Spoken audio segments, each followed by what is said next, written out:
আবে বিক্রম গুন্ডা, আমি না রাজা বলছি। তুই একটা অশিক্ষিত লোক। তুই কি করে ভাবলি যে আমার মতন সৎ শিক্ষিত একটা ছেলে তোর বোনকে বিয়ে করবে? কি করে ভাবলি যে আমার মতো সৎ শিক্ষিত ছেলে তোর বোনকে বিয়ে করবে? হুতুম প্যাচার সে কি আশা, জিপিওতে বাঁধবে বাসা। তোর বাবার মরণকালে বিব্রতি হয়েছিল, তাই এরকম অবাস্তব একটা শেষ ইচ্ছা জানিয়ে গেছে। তার জন্য আমি নিজেকে বলির পাঠা বানাতে রাজি নই। আর বরপণের জন্য আমার ছোট মা তোর কাছ থেকে যে টাকা নিয়েছে সেই টাকাও আমি তোকে ফেরত দিয়ে দেবো। তবু তোর বোনকে বিয়ে করে আমার স্বপ্নকে আমি গলা টিপে মারতে পারবো না। তাই আমার স্বপ্ন সফল করতে আমি চললাম লন্ডন। লন্ডন। আর একটা কথা, আমি তোর মতো গুন্ডা নই যে অন্যের জমি জমা প্রপার্টি হাতিয়ে রাতারাতি তোর টাকা শোধ করে দেবো। আর তাই তোকে ওয়েট করতে হবে। ওয়েট। মন্দির থেকে বাড়ি ফিরে দেবতার আসনে প্রদীপ জ্বালানো পর্যন্ত একদম কোনো কথা বলবি না। ফুলশয্যার পরের দিন মৌনব্রত করাই হচ্ছে মল্লিক বাড়ির নিজস্ব প্রথা। মৌনব্রত? ইন্টারেস্টিং, কিন্তু কেন? ফুলশয্যার পরের দিন সন্তান কামনায় এই ব্রত পালন করা হয়। তেমন কিছু তো করিনি। করেছে কি মনে পড়ছে না। জিজু, তুমি যদি দিদির মৌনব্রত ভাঙিয়ে কথা বলাতে পারো তো এই বাড়ির নিয়ম মতো তোমার শালারা তোমাকে অনেক টাকা দেবে। টাকা দেবে? এখানেও ডিল চলে? হ্যাঁ? ডিল? মানে? না না, কিছু না। চালা বাবু, দেখি তোমার দিদিকে কথা বলাতে পারি কিনা। চলো। ভেবেছিলাম শ্রীজাতার পালন নিয়ে একটা ছবি কর, তা তোমরা ফিরে এসে সেই স্টোরির একেবারে টুইস্ট আর টান দুটোই মায়ের ভোগে পাঠিয়ে দিলে। তো এটাই তোমার প্রবলেম? হ্যাঁ, তোমার স্টোরিতে টুইস্ট অ্যান্ড টার্ন চাই তো? চাই তো। আমি দিচ্ছি। ও ধরো ধরলাম তোমার বোন পালিয়ে লন্ডন গেল তার বয়ফ্রেন্ডের কাছে। তুই চুপ কর, তুমি বলো। সেখানে গিয়ে দেখে যার জন্য সে পালিয়েছিল সে আরেকটা বিদেশিনীর সাথে গাড়ির মধ্যে কারবার করছে। কারবার বুঝেছি। কারের মধ্যে মানে গাড়ির মধ্যে মদ্যপান করছে। ওহ, তোমার চোখের পাওয়ার যত বেশি, তোমার ইমাজিনেশন পাওয়ার একেবারেই শূন্য। হ্যাঁ, তাহলে কারবারটা কি বলো না একটু। তুমি কিছু বলবে শ্রীজাতা? ও নাকি আমিই বলবো? ও কিচ্ছু বলবে না, তুমি কারবারের কেসটা আমায় বলো। পিকে মুভি। পিকে মুভি মনে পড়েছে। ডান্সিং কার। ও ডান্সিং কার, কারের মধ্যে কারবার। রাইট। এই তারপর বলো। তারপর আর কি, নায়িকার অন্য হিরো জুটে গেল। ও স্মার্ট, হ্যান্ডসাম, পরোপকারী, নিপাট একটা ভালো ছেলে। প্রথম স্টোরিটা বেশ ভালো, কিন্তু পরের স্টোরিতে কনফ্লিক্টটা কোথায়? কনফ্লিক্ট আছে। ধরো সেই হিরো তোমার দিদির সাথে এখানে এলো, হ্যাঁ, পার ডে 1 লাখ টাকা দিল। বলে ফেলো। আহা, যা বলতে চাও বলেই ফেলো না। আরে তুই ও করছিস কেন? ওকে বলতে দে না। হ্যাঁ, এখন তুমি আমায় এর পরবর্তীতে কি হলো একবার গুছিয়ে বলো দেখি। থ্যাংক ইউ বুলেট ভাই, থ্যাংক ইউ। তোমাদের হেল্প না পেলে এত সব সম্ভব হতো না। ওই যে রাস্তাটা দেখছো, ওটা ধরে সোজা গেলেই তোমরা আহমেদগঞ্জ পৌঁছে যাবে। এবার আমি আসি। তুমি কি আমাদের সঙ্গে অ্যাক্টিং করছো নাকি? তুমি আমাদের বসের বোনের বিয়ের আসর থেকে পালিয়েছো, এখন বলছো ওই মেয়েটা তোমার বউ। তুমি কি সত্যি বিয়ে করেছো নাকি? কেসটা কি? আরে না না, সত্যি সত্যি বিয়ে করিনি। আসলে বিক্রম ভাইয়ের পাওনা টাকা শোধ করার জন্যই তো ফেক বিয়ের অ্যাক্টিং করছি। বলে সবটাই ডিল। ওদিকে আমাদের বসের বোন প্রিয়া, ও কিন্তু তোমার জন্য ওয়েটিং এ আছে। আমি তো ওর কথা রাখতেই বিয়ের আসর ছেড়ে পালিয়েছিলাম। হ্যাঁ, প্রিয়ার সানি বিয়ে করেনি এখনো। সানি? কোন সানি? ওটাই তো পারেশানি। যাই হোক, তোমাদের বোঝাতে এখন আবার ফ্ল্যাশব্যাকে যেতে হবে। দাঁড়া, আমার মাথা ঘুরছে।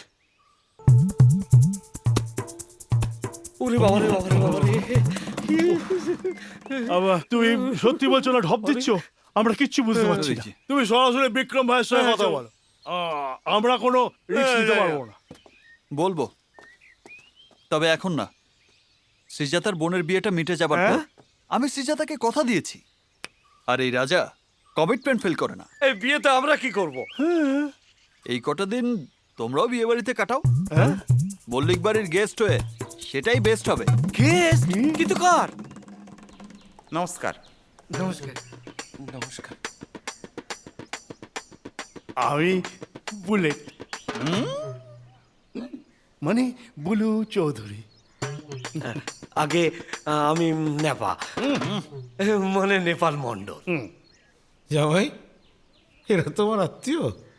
হ্যাঁ, এদের সবাইকে দেখে তো ডাকাতের বংশধর মনে হচ্ছে।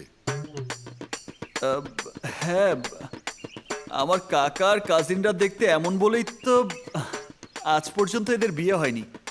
তাই তো মন্দিরে মসজিদে দোয়া করে বেড়ায়। তবে এক জ্যোতিষী বলেছে 100টা বিয়ে অ্যাটেন্ড করার পরেই এদের কপাল ফিরবে। তাই ভাবলাম এদেরকেও এই বিয়েতে ডেকে নেই। নিশ্চয়ই। কাকা, হ্যাঁ? এটা কত নাম্বার হলো? 84। 84? এটা আবার কে? আর আমাকে ডাকতেই ভুলে গেলি তো। কিরে, লন্ডন থেকে চলে এলি, আমাকে একবার ভুলে এলি না? কিরে, সবাই খুব অবাক হয়ে গেছিস বলে মনে হচ্ছে। তা তো একটু হয়েছি। তুমি এখানে এলে কি করে? ওই তো দিদি ভাইয়ের বোন সুনিতা ফেসবুকে আপডেট দিয়েছে, দিদি আর জামাইবাবু এসছে, তাতে ও খুব খুশি। তাই দেখে আমিও খুশি, চলে এলাম। কিন্তু তোরা খুব খুশি বলে মনে হচ্ছে না, কেন রে? আপনি রাজার দাদা হন? আগে আমি ওর ফ্রেন্ড তুতো মামাতো দাদা, মানে আমার পিস্তুতো ভাইয়ের বন্ধুর ভাগ্নে, আবার ওর বন্ধু। আচ্ছা আচ্ছা। সেই সূত্রেই আর কি। আর তাছাড়া লন্ডনে আমরা দুজন তো আবার একই কাফেতে কাজ করি, তাই কিন্তু আমরা তো জানতাম রাজা তুমি সফটওয়্যার কোম্পানিতে কাজ করো। হ্যাঁ, সে তো করে। আরে ক্যাফে কি আর খালি খাইবার হয়, সে তো সাইবারও হয়। ওই কোম্পানিটাই আমাদের ওরকম নামের আর কি। যাকে এসব ব্যাপারে আমি খুব ক্লান্ত হয়ে পড়েছি, আর দূর থেকে এসেছি। কিচেনটা কোন দিকে? জিট লাগে, মাথাটা একদম খারাপ হয়ে গেছে রে। এই রেস্টরুমটা কোথায়? এদিকে তুমি একটু এসব আচ্ছা, দেখো, মানবতার খাতিরে আমি শ্রীজাতাকে হেল্প করতে এই বাড়িতে এসেছিলাম, এসেই ফেসে গেছি। এবারে সবাই আমাকে শ্রীজাতার বর ভাবতে শুরু করেছে। এই ছাত্র, ওসব মানবতা ফানবতা তোর মুখে মানায় না। এটাই তো তোমার সাথে আমার তফাৎ। টাকাটা তোমার কাছে লোভ, আর আমার প্রয়োজন। আর এই লোভ না মেটালে না আমার মুখ খুলে যাবে। হ্যাঁ, আচ্ছা এই সত্যি করে বল তো, এই বাড়িতে থাকার জন্য তোর কত টাকায় ডিল হয়েছে? আরে না পার না, ডে 1 লাখ। তাহলে লন্ডন থেকে পাবো 5,000 পাউন্ড, আর এখান থেকে ওই 50% পেলেই আবার চলে যাবে। একটা পয়সাও তুমি পাবে না। খেটে মরছি আমি, আর ওনার 50% চাই। আমি জানতাম সোজা আঙ্গুলে ঘি উঠবে না, আর সেই জন্যই আমি আমার ওয়েপেন সঙ্গে নিয়ে এসেছি। টাটাডা। রাজা, আমার ভীষণ ভয় করছে। যদি আমরা ধরা পড়ে যাই, যদি প্রাইজ মানি ফেরত দিতে হয়। নেগেটিভ ভাবলে নেগেটিভ রেজাল্ট হয়, পজিটিভ ভাবো। তোর সবটাই তো মিথ্যে কথা। এটা কিন্তু ঠিক না ভজাদা। এমনিতে একটা মিথ্যের খেসারত দিতে আমাকে এতটা স্ট্রাগল করতে হচ্ছে। আর এত বড় একটা সত্যিকে গোপন করতে গিয়ে আমাকে তো স্ট্রাগল করতে হচ্ছে রে পাগলা, সেটা তো বুঝবি। ওখানকার সিচুয়েশন খুব গন্ডগোল। কি হয়েছে?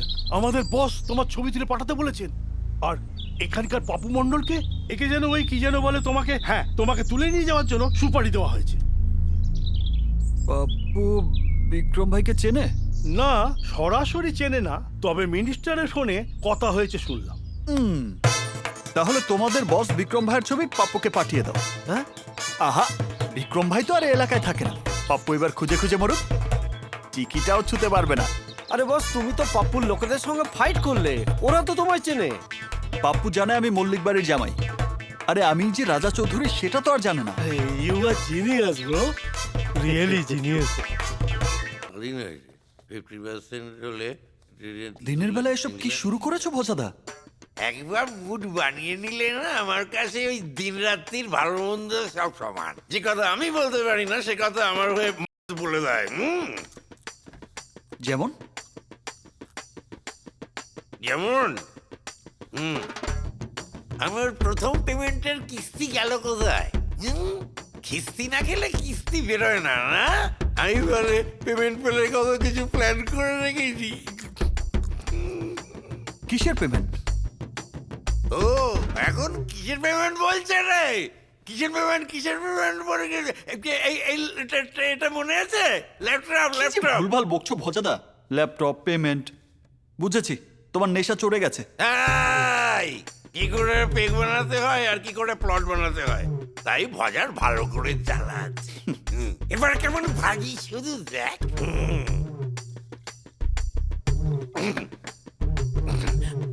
আমার পেমেন্ট এবার রাজশেখর বাবু দেবে। রাজশেখর বাবু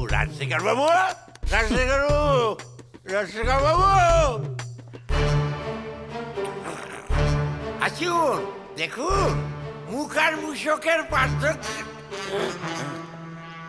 মুখোশের পার্থক্যটা একবার বুঝে নিন। মানুষ চেনার শর্ট ফিল্মটা একবার দেখে নিন সবাই। দেখলে সবাই ছিটকে যাবেন। পুরনো সব ধ্যান ধারণা ভুল বলে প্রমাণিত হবে। আমার খুব খারাপ লাগছে রাজা, বাড়ির সকলে কত কষ্ট পাচ্ছে বলো তো। কিন্তু না পারলে কোনো উপায়ও ছিল না। কষ্ট তুমিও তো কম পাচ্ছ না শ্রীজাতা। দেখো, বাড়ির সবাই একদিন আমাদের মেনে নেবে। যদি তাই হয় তাহলে খুবই ভালো। এখন থেকে শুধু পজিটিভ ভাবো, তাহলে পজিটিভ রেজাল্টই হবে। আমরা কোনো অন্যায় করিনি শ্রীজাতা। আমাদের সাথে খারাপ কিছুই হবে না, সব ভালো হবে। দেখো বৌদি, ভজাবাবু, থ্যাংক ইউ। এতদিন রাজার স্থান শুধু এই বাড়িতে ছিল, আজ থেকে ওর স্থান হলো আমাদের সবার মনে। আর এর পুরো ক্রেডিট আপনার। অনেক অনেক ধন্যবাদ। Thank you Bhajada. Thank you. চলো চলো। বাবারে বাবা, এত জোরে ধাক্কা দিলে নেশা কেটে যায় না? তুই দেখ এত রাগ করছিস কেন? তোর জীবনে আমি কতটা হেল্পফুল সেটা ভাব। এবারই তো তোর ইমেজ ভালো করার ক্রেডিট তো আদিনাথ বাবু আমাকেই দিলেন। হ্যাঁ, শুধু আমার ব্যাংক অ্যাকাউন্টে কিছু ক্রেডিট হলো না। আচ্ছা আমাকে একটা কথা বল, এই ভিডিও সেম অডিও চেঞ্জ এই ম্যাজিকটা কি করে করলি রে? শালা বাবু বলো। ডাবিং।